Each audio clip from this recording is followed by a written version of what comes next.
Hey everyone, welcome back to the channel. It's 2024.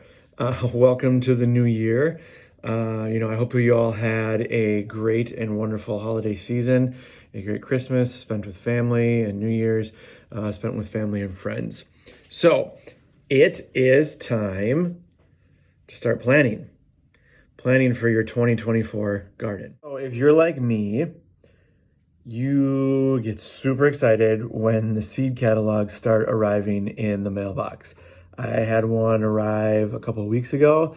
I've already paged through it, starting to circle things, get ideas of what I want to do with our 2024 garden. I do also have a couple more that should be arriving in the mail in the next couple of days. To order a few just because I want to see what other companies can offer for pricing, or kind of with the same variations of seeds that I might have. If it might be, the same, type of tomato, whether it be like a Roma or something else, that, if they have a different price and it's a little bit cheaper, or if they have better success for what they have, let's go ahead and use it. So in a past video, I kind of went through everything that I do at the end of the season, end of our growing season. I want to be able to look at what really did well, what did so well, and try to make those adjustments as we go forward. So there is a video out there that just has what I have with our old, setup for 2023, kind of some ideas of what I have in store for 2024. Again, I'm old school, just paper and pen. And just write everything down. Usually use pencil too if I need to erase it. But this is iteration maybe 2 or 3 of our garden layout for 2024. But before we do that, we need to figure out where specifically everything is going to go. So with this video, we're going to talk about a topic called crop rotation. You might be asking yourself, crop rotation, what does that mean? I plant the same thing in the same spot every single year, and it does, just fine. That may work for you. It may work year in and year out, depending on what you do to your soil or what you put into the ground, and kind of how you put everything around it may be successful.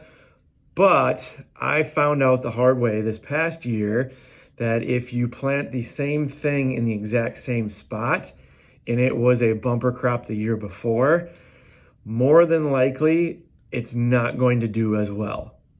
And that is because that certain plant draws out certain nutrients, certain minerals from the ground, and it exacerbates it. It takes it away. And in order to that same plant to grow again in that same exact spot, you need to put that fertilizer. You need to put those minerals. You need to put those what they're looking for, those nutrients back into the ground that they need to thrive on. And so that has been kind of the, idea that's been stuck in my head, since really late September, maybe even October, before our growing season even got done, was how can I go about making sure that I maximize everything that I have in the ground and use what other plants might leave away the previous year to use for a different plant the following year, and to make sure that everything thrives and I have, a good, almost like bumper crop every single year, year in and year out. From some self-guided research, just going through, reading some books from the local library and looking at articles and following other YouTube gardeners, I stumbled upon just a simple 4-year crop rotation. Okay, it's a 4-step crop rotation, and we'll kind of go through it with a little bit more detail, and I'll kind of post some pictures and all that stuff to give you some ideas of what's going on with everything. So the simple 4-step acronym, I guess you could call it, is LLFR. So legume, leaf, fruit, and root. So you got those 2 that rhyme at the end, fruit and root. So what you do in year 1 is you plant your legumes. So it's your beans, your peas, anything in the legume family.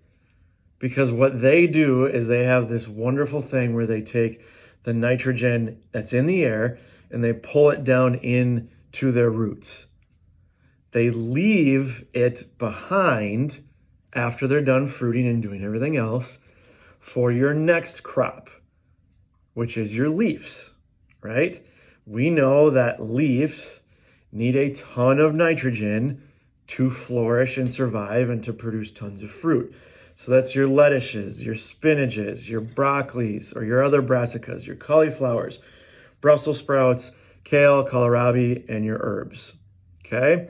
So they take that nitrogen and they use it from the peas and the beans and everything else that you might grow that's in the legume family, okay? Now, what they don't use a lot of, that leaf portion, our leafy, herbs and all that stuff, or leafy plants, is they don't use a lot of phosphorus. So they leave that phosphorus still in the ground. Okay, so now we move on to year 3. Year 3, which is your fruits, okay, that is your tomatoes, your peppers, your eggplants, so all those that are in the nightshade family, your squashes, your melons, your cucumbers, watermelons, your potatoes. They need more phosphorus, okay? It doesn't mean that that's all they need is phosphorus. They still need their nitrogens. They still need, everything else that goes into it. But they just need more of it. And because you're doing it from year to year, more of it is still left within the soil from the previous year to use, okay? So that handles year 3. Now we go to year 4, which would be in that same exact spot. That's where you do your root. So your root plants, your garlics, your onions, your radishes, your carrots, your beets, okay? All the ones that have that taproot that go into the ground, and they're underground for the most part, okay? That takes care of the 4 years, right? So then we go back to year 1 and you follow it with your legumes. Because everything, if you do that in 4 years, when you get to that 5th year, there's not going to be a whole lot left in the ground. And we kind of need to start back over.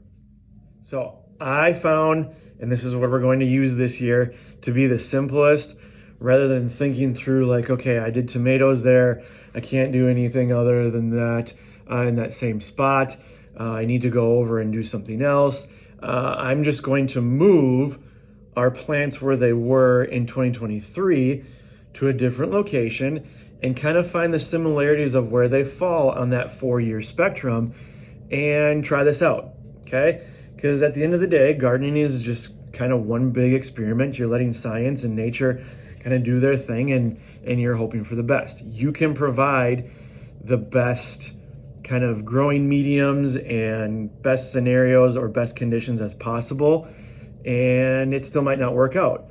But if you can kind of think ahead of where the failures might happen, you can plan ahead, and so you're not just sitting with a barren spot of land or plants that just, don't produce that well. So this will be the first year in all my gardening years that I'm actually going to follow this 4-step crop rotation, okay? And I'll document that through the whole process, kind of bring up everything. So when we do get out to the garden, mid-April, early May, we'll be able to kind of say, hey, this is where I had this plant. It could be tomatoes, peppers, whatever it is.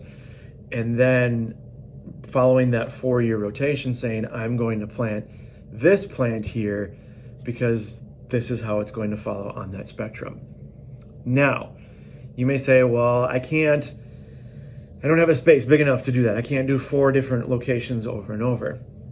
There are ways around that. You just need to amend the soil as best as you can. So providing fresh compost, providing the right fertilizers, organic fertilizers into the ground when you're transplanting or when you're sowing your seeds, to make sure that all those nutrients and minerals are readily available for those plants.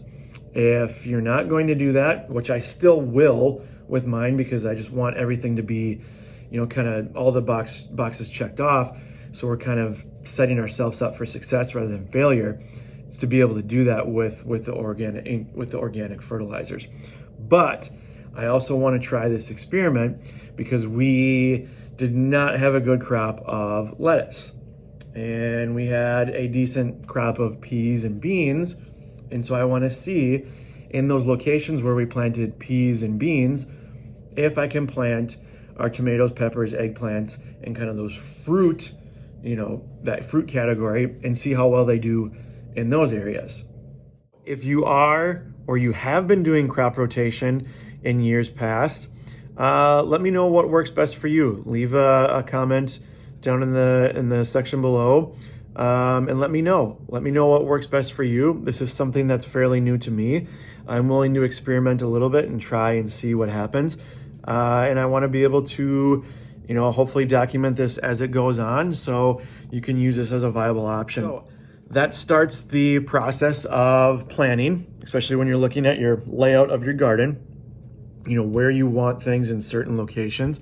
Obviously does matter because there could be other issues. There could be too much shade. There could be too much sun, depending on the plants that you're looking at or looking to plant. So with that being said, this will probably be a series of videos. So we'll do kind of garden layout, which I kind of started with the end of the season stuff last year, but garden layout for 2024, getting that finalized. I will post a video on that, as well as what we're going to actually be planting. So once I get all my seed catalogs done, I kind of go through them a couple times and write down notes, get the different varieties that I'm looking to grow. And then we'll have a video on that of what I'm growing and when.